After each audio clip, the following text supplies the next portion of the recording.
हर हर महादेव। नमस्कार, प्रणाम दोस्तों, आप लोगों का स्वागत है रंजबी ऑफिशियल चैनल में। आज मैं लेकर आई हूँ बहुत सुंदर सा प्यारा सा शिव पारंपरिक गीत। एक बार आप लोग जरूर सुने, अच्छा लगे तो लाइक कमेंट शेयर जरूर करें। चैनल पर नए हैं तो चैनल को सब्सक्राइब जरूर कीजिएगा। के लिए है भांगिया हो, के लिए है दतुरिया, के होलिया ना भोले बाबा को डमरुआ, के होलिया ना, के होलिया ना भोले बाबा के डमरुआ, के होलिया ना।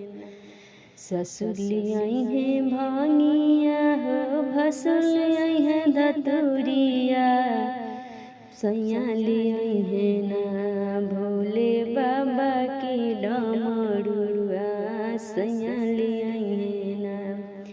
खा जाइब भांगिया भोला, पी जाइब धतुरिया, रह जाई है ना भोले बाबा के डमरुआ, बाजत रहे ना भोले बाबा के डमरुआ, बाजत रहे ना।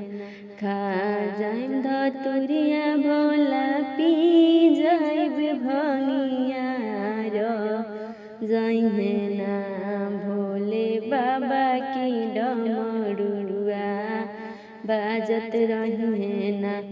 के लिए है भांगिया हो, के लिए है धतुरिया, के होलिया है ना भोले बाबा के डमरू, के होलिया है ना भोले बाबा के डमरुआ, के होलिया है।